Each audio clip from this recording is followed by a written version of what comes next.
بسم الله الرحمن الرحيم.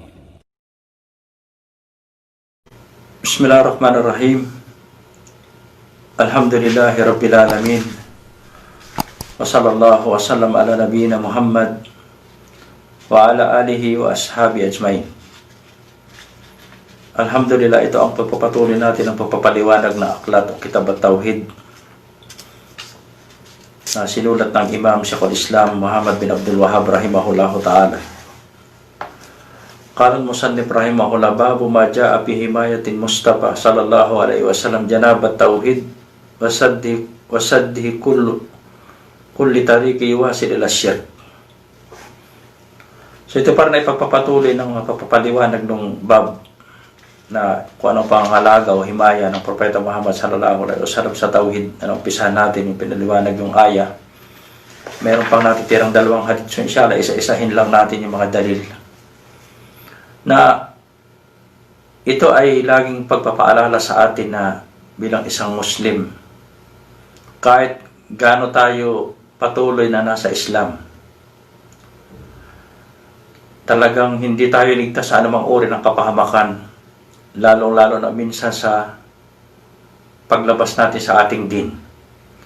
Kaya talagang napakahalaga na pag-aralan natin ang patuloy natin pag-aaral ng ating akida, lalong-lalo na ang tauhid ng Allah subhanahu wa ta'ala, ang unang arka ng Islam at ang unang arka ng iman.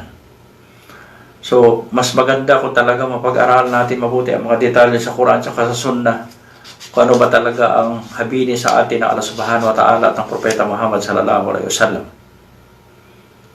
Na ang Propeta Muhammad sallallahu alaihi wasallam talagang sa kanyang pangangalaga, ibinili niya sa atin lahat, at lahat na magdadala sa atin sa paggawa ng kabutihan na magdadala o maglalapit sa atin sa paraiso, at binigyan niya tayo ng babala at pinagbawalan niya tayo ng mga gawain, salita at gawain o paniniwala na maglalapit sa atin o magdadala sa atin sa impyerno. So kaya magpapatuloy, sabi rito ng muallif rahimahullah, qala al-musannif rahimahullahu ta'ala, an Abi Hurairah radhiyallahu an qala Rasulullah sallallahu alaihi wasallam, la taj'alu buyutakum qubura wa la taj'alu qabri ida wa sallu alayya fa inna salatakum tabluguni haythu kuntum. Rawahu Abu Dawud bi isnadin hasan, rawatuhu thiqat. Sabi nga ng muallif rahimahullah.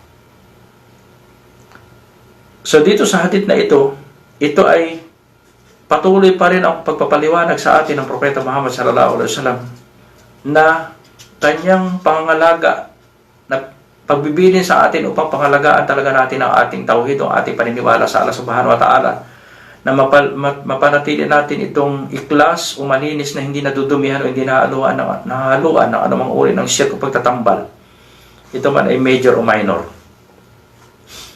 Kaya sabi dito sa hadith ni Abu Hurairah, la taj'alu buyutakum qubura.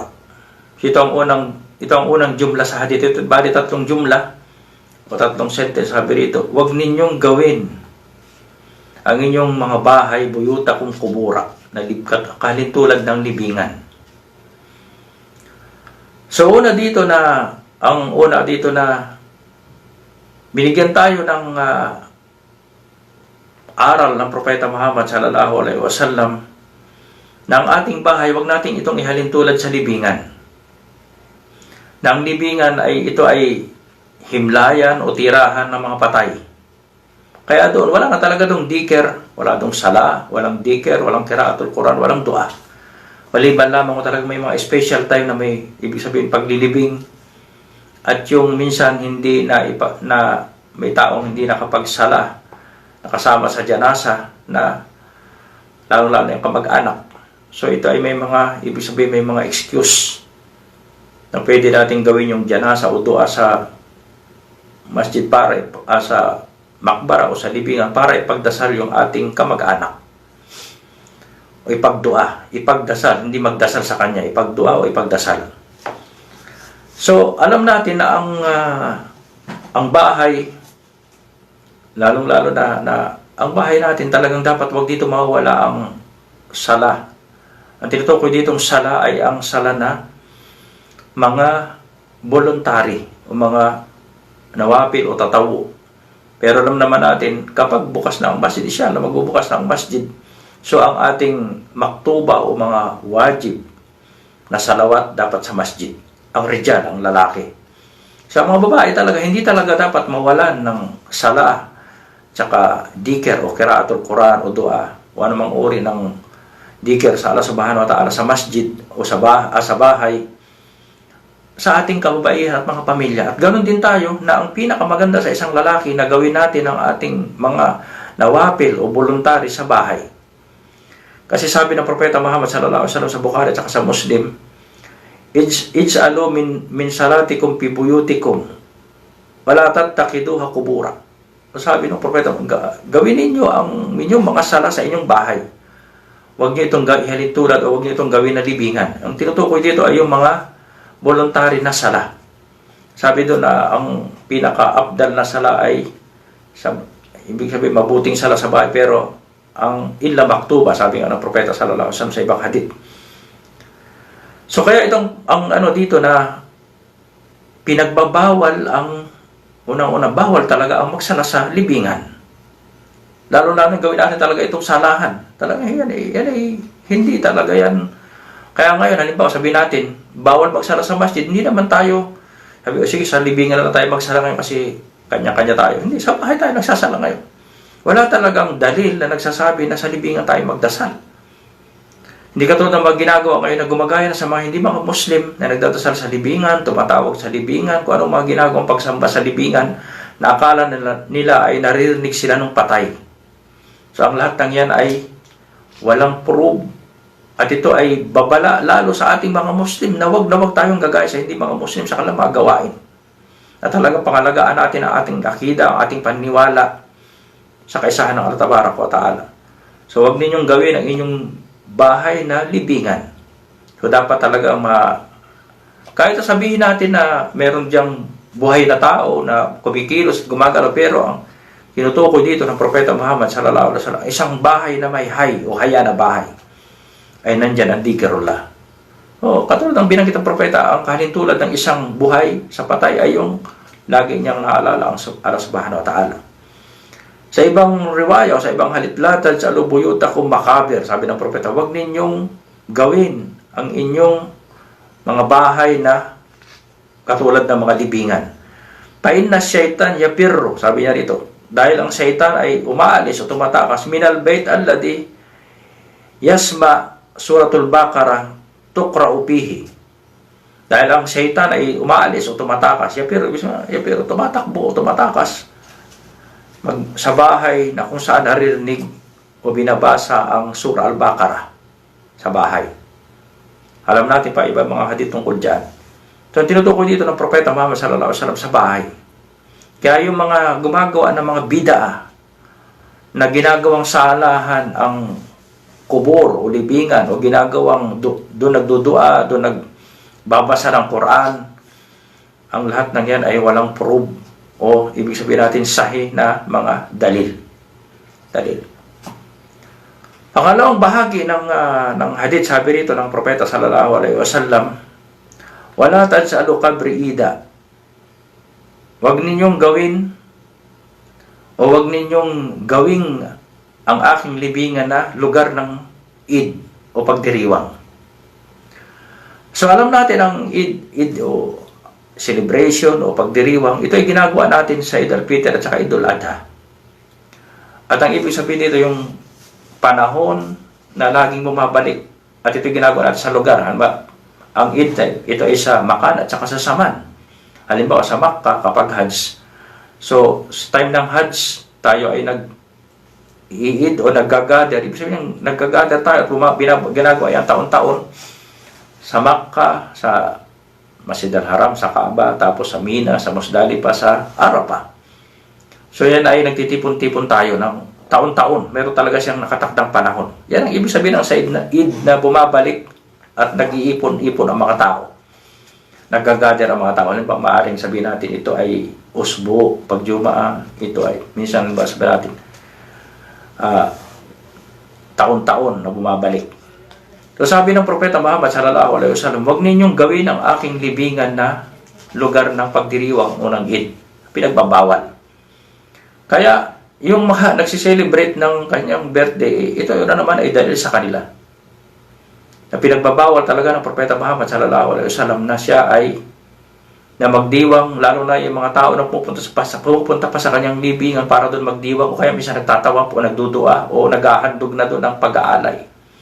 Nag-aalay ng kalang sacrificial animal, halimbawa nagkakatay doon. So ang lahat ng yan ay walang evidence, at yan ay kapag ang ginagawa nating paghahandog o anumang uri ng ibada, pagdarasal, inahandog na natin doon sa nakalibing, nagdudua na tayo doon sa nakalibing, at yung iniisip natin na ito ay shirk na.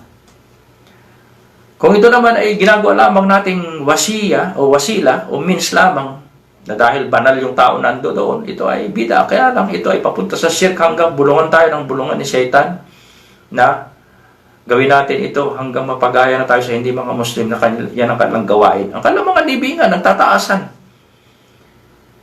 Mausoleo, mga ginagawa talaga lang ng mga building na nagtataasan, may mga nagagandahang ilaw, pwede parang bahay.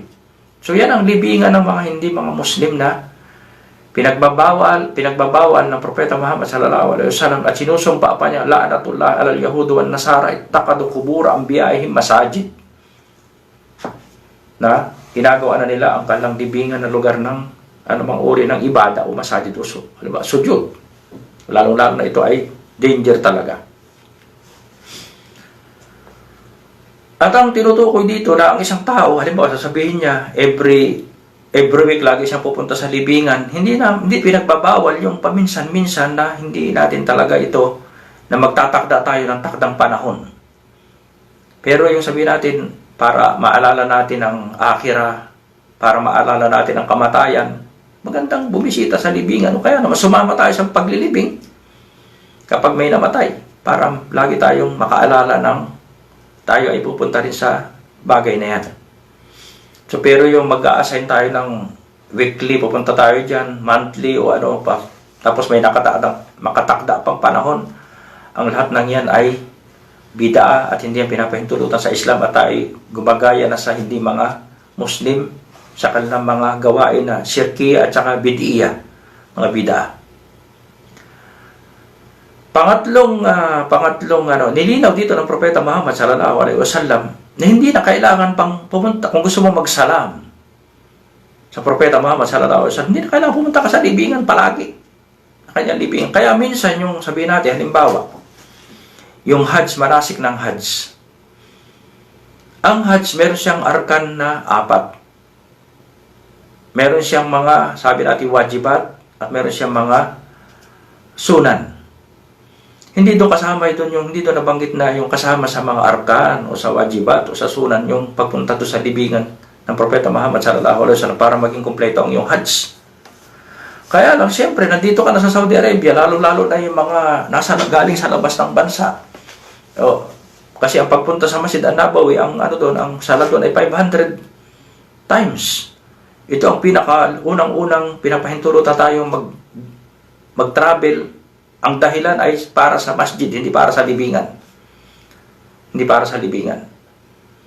So kaya yung tandaan natin, minsan kapag tayo ay napunta ng Saudi Arabia na hindi tayo nakapunta ito ay walang pagkakasala. Dahil hindi ito wajib, lalo na sa panahon ng Hajj, o sa Umrah, hindi ito obligado na pumunta sa libingan ng Propeta Muhammad sallallahu alaihi wasallam. Ano lang natin dito, yung malaking reward sa pagsasala, sa Kuba, kung pupunta pa tayo doon. Pagkatapos, sasala tayo sa Masjid An-Nabawi ng 5 katumbas ay 500 times. So, ito ang mga padail o mga pawaid na makukuha natin. Hindi yung pagpunta sa libingan. Katulad ng ginagawa ng iba, mapakikita nyo, tingnan ninyo yung mga video ng iba na katulad, ingatan ninyo yung pinopost ng isa dyang supi na kuburi si Muhammad Aslam. Na ang yung tao na yan ay masyado niyang itinataas ang mga libingan at gumagawa pa siya ng mga kwento na ito si libingan ni Imam Al-Bukhari at hawak niya yung buhok ng Propeta Muhammad sallallahu alaihi wasallam para kumuha ng baraka. Ang lahat ng yan ay walang dalil o walang sanad at kasinungalingan sa Propeta Muhammad sallallahu alaihi wasallam. So ano ang magawa natin? Ang baraka ng mga ambiya at saka rusul ay tapos na kapag sila ay namatay na. Ang baraka ng kanilang tinatawag nating ng kanilang sarili, ng shocks, halimbawa ang propeta, bara ka ng lugar, ng time, o ang bara ka ng mga propeta kapag sila ay namatay na, ito ay tigil na.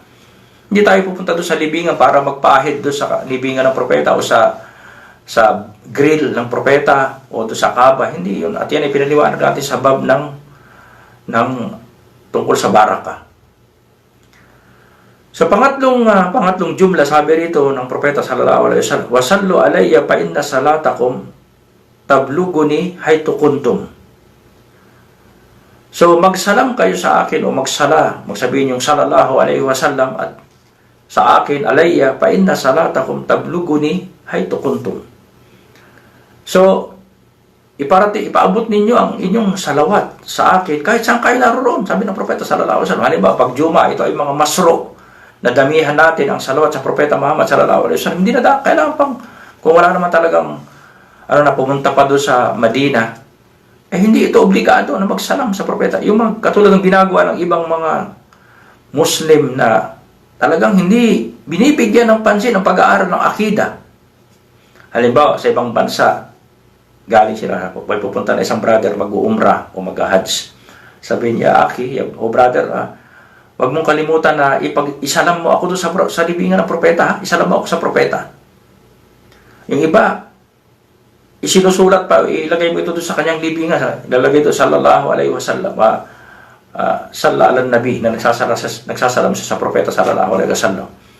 Yung iba naman na mga ganon din na mga pag-aaral ng kanilang sinusulat yung mga pangalan mo, isusulat ko pag babanggitin ko doon yung pangalan mo pag nagsasalam na ako sa propeta sa kanyang libingan. Ito ay gawain ng mga awam na hindi nag-aaral ng kanilang din. Dahil maliwanag dito, sabi ng propeta na sallu alayya, magsala kayo o sabihin yung sala sa akin, salawat sa akin, kahit saan kayo naroon, pain na salatakum tabluguni haytu kuntum. Ipinapaabot sa akin Allah subhanahu wa ta'ala ang inyong sala, kahit saan kayo naroon. Nakaupo tayo sa bahay, nakaupo tayo sa masjid, nasa sasakyan tayo, nasaan bang tayong lugar. So, ang isang tao o isang Muslim na sinabi niya sallallahu alaihi wasallam, ito ay pinaparating na Allah subhanahu wa ta'ala sa propeta Muhammad sallallahu alaihi wasallam. At ang dalil ay nasa Sunan an-Nasa'i na ito ay authenticated ni Sheikh Al-Albani rahimahullah sa kanyang takrib. Sabi nga rito, inna lillahi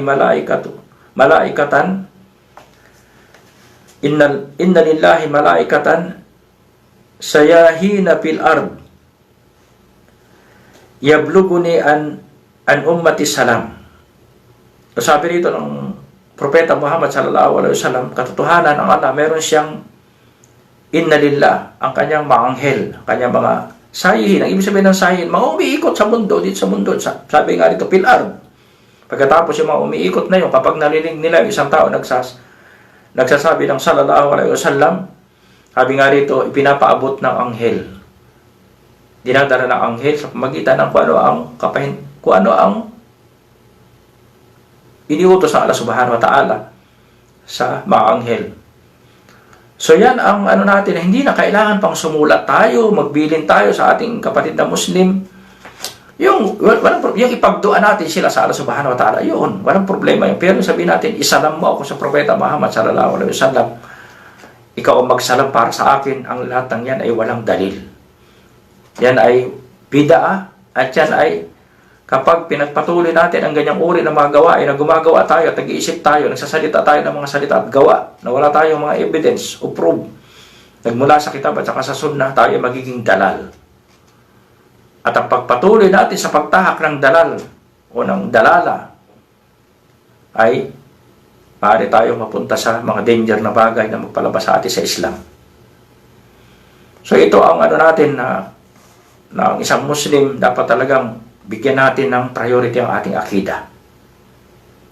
Bigyan natin ito ng priority ang ating akida. Kasi pansinin natin ang mga taong talagang naghahangad, nagnanais, mahal nila ang pagsamba sa Allah subhanahu wa ta'ala. Pero dahil tinitingnan nila yung karamihan at kung ano lamang ang narinig nila, hindi nila tinitingnan yung mga evidence o mga proof o mga dalil, sila ay napupunta sa pagkakamali o pagkaligaw o dalal. Kaya sabi ng propeta Muhammad sallallahu alaihi wasallam, kullu bid'atin dalala, kullu dalalatin pinnar. So napakadelikado, sabi niya, lahat ng mga ginagawa nyo hindi mga na ayon sa katuruan, mga innovation, ito ay dalal, pagkaligaw at ang dalal. Pagpatuloy kayo sa pagtahak sa landas ng dalal, ang patutunguhan ninyo ay impyerno. Impyerno. Inshallah, hanggang dito lamang. Wassallallahu wasallam ala nabiyina Muhammad wa ala alihi wa ashabihi ajmain. Subhanakallahumma bihamdika asyhadu an la ilaha illa anta astaghfiruka wa atubu ilaik. Assalamualaikum.